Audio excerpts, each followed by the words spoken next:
Hey, comment ça va? J'espère que vous allez bien, que vous avez la forme et surtout que vous bossez bien sur votre projet en ce moment. Si aujourd'hui je vous fais une vidéo sur la relecture, ce n'est pas un hasard, c'est parce que je suis actuellement en train de relire un de mes projets en vue de le publier très prochainement. Donc prenez un petit café, mettez-vous à l'aise et c'est parti pour la vidéo. Et comme d'habitude, en fin de vidéo, je vous donnerai un mot de vocabulaire que vous pourrez utiliser dans votre roman ou bien lors de votre prochain repas de famille. Allez, trêve d'homélie et c'est parti pour la vidéo. La première chose que j'ai remarqué plusieurs fois lorsque je me corrigeais, c'est que j'utilisais beaucoup trop d'incises. Alors les incises, si vous ne savez pas ce que c'est, je vais vous donner un exemple, ça va être très simple. Une incise, c'est pendant un dialogue, « Hey, tu pourrais faire attention à ton langage !» s'écria-t-il d'un air courroucé en se grattant nerveusement la barbe, en songeant aussi qu'il devrait bientôt la raser. Donc voilà, l'incise, ça va vraiment être ce qui va suivre la réplique d'un personnage pour décrire comment il dit sa réplique, ce qu'il fait en même temps, et pourquoi pas quelques petits détails physiques, ça fait plaisir. Mais moi justement, j'abusais beaucoup trop avec les incises, vraiment j'en mettais de partout, à chaque réplique en fait, et vraiment ça casse un petit peu le dynamisme d'un dialogue, parce que ce qu'on aime bien dans les dialogues justement, c'est que c'est assez facile à lire et que c'est dynamique. Du coup, il ne faut pas perdre le rythme en mettant trop d'incises, en donnant trop de détails au lecteur, parce que ça peut vite devenir très lourd. Moi, j'adorais vraiment le faire parce que justement, j'avais l'impression de donner beaucoup de relief à mon histoire, à mon dialogue, mais vraiment, ça peut avoir l'effet inverse si c'est fait à outrance. L'essentiel, en fait, c'est de trouver un équilibre, tout simplement. Ensuite, une erreur que je fais assez fréquemment et que je remarque seulement lorsque je me relis, c'est le fait d'employer trop souvent le prénom de mes personnages pour parler d'eux. Et au contraire aussi, ça peut être de trouver trop de surnoms à donner à mes personnages pour parler d'eux, au lieu tout simplement d'employer le mot « il ». Parce que dire Michel va se chercher un café, et puis Michel va s'asseoir sur le canapé, et puis Michel boit son café, et bien très vite c'est redondant. Alors là, j'exagère un peu, hein, heureusement, même mes premiers jets ne ressemblent pas à ça, mais lors de mes paragraphes, j'ai tendance à oublier que j'ai déjà employé le prénom de mon personnage pour le désigner, et du coup, je l'emploie beaucoup trop de fois à la suite, et très vite, pour le lecteur, ça devient redondant en fait. Et l'erreur que je vais faire également, c'est que parfois, justement pour combler le fait de ne pas trop employer le prénom de mon personnage, lorsque je remarque ça, c'est que je vais lui donner plein de surnoms en fait. Genre, au lieu de dire Michel, je vais dire l'homme aux cheveux bleus. L'homme aux yeux bleus, c'est mieux, mais aux cheveux bleus, c'est très bien aussi.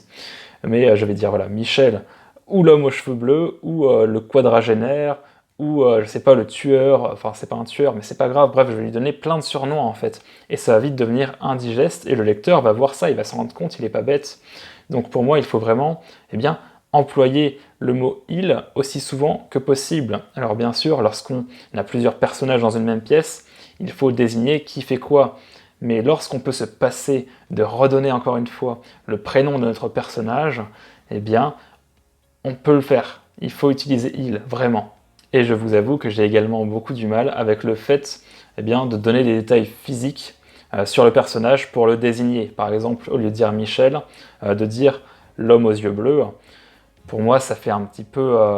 je vais pas dire débutant, parce que non, c'est pas parce que tu fais cette erreur que tu es forcément un débutant. D'ailleurs, c'est pas forcément une erreur, hein, tu peux le faire, mais éviter de trop le faire, justement. Parce que ça fait vraiment... je me sers du fait de désigner le personnage pour rappeler au lecteur qu'il a ce détail physique, donc pour rappeler qu'il a les yeux bleus. Ça fait vraiment trop prétexte à mon goût. La troisième erreur dont je vais vous parler, c'est pas vraiment une erreur d'ailleurs, c'est plus une redondance. D'ailleurs, même les précédentes erreurs dont je vous ai parlé, c'est plus des redondances qu'il faut manier avec parcimonie.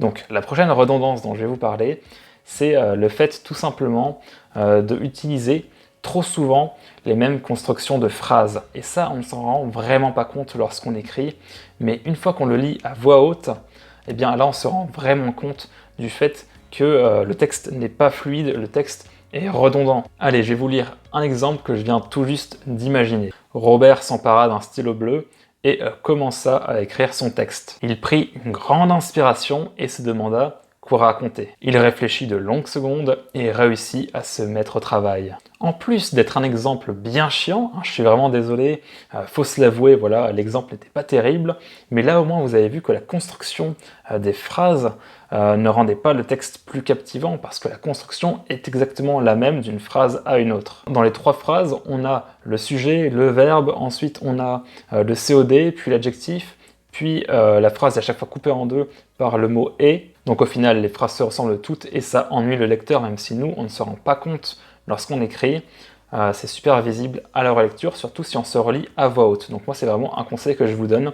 Relisez-vous à voix haute pour voir si la construction de vos phrases n'est pas trop redondante. Et en parlant de construction de phrases, on va passer à l'erreur suivante, la redondance suivante, qui est une construction de phrases mais que je mets trop souvent, enfin en tout cas que je mettais vraiment à l'époque trop souvent. Maintenant ça va, j'ai à peu près réglé le problème, mais avant je le faisais très souvent.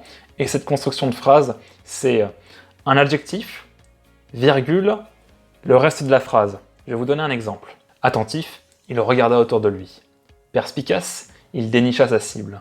Déterminé, il alla à sa rencontre. Vous voyez bien que c'est trop répétitif. Et ça, encore une fois, on ne s'en rend pas forcément compte lorsqu'on écrit.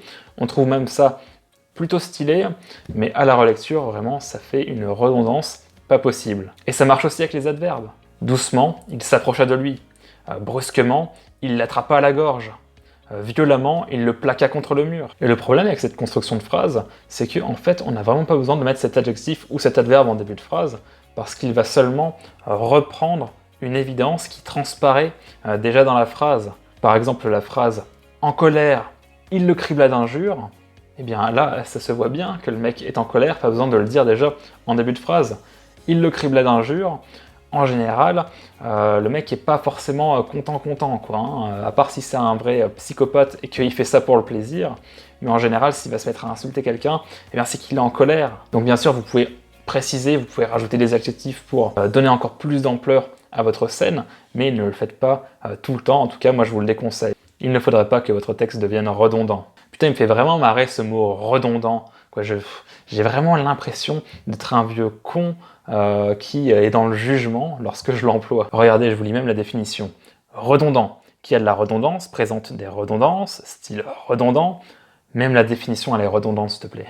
5e chose que je remarque lorsque je me relis et qu'il faut à tout prix corriger, c'est le fait de faire une ellipse, donc un saut dans le temps, et de ne pas préciser au lecteur ce qu'il s'est passé entre-temps. Donc ça, tu le précises en quelques lignes, en quelques phrases, très rapidement, mais il faut quand même le préciser.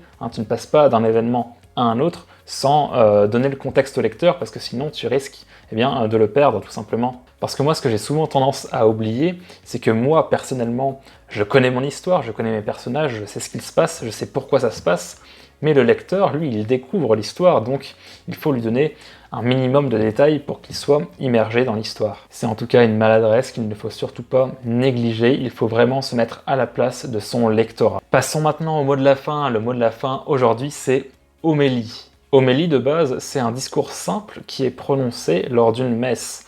Mais vous pouvez également l'utiliser pour décrire un discours lent, un discours ennuyeux, un discours qui n'intéresse personne. Alors c'est pas forcément en rapport avec le fait que personne n'est intéressé lors d'un discours à la messe, c'est juste que ça va être un discours très lent et très monocorde. Ça peut également être une leçon de morale que vous jugez longue et ennuyeuse.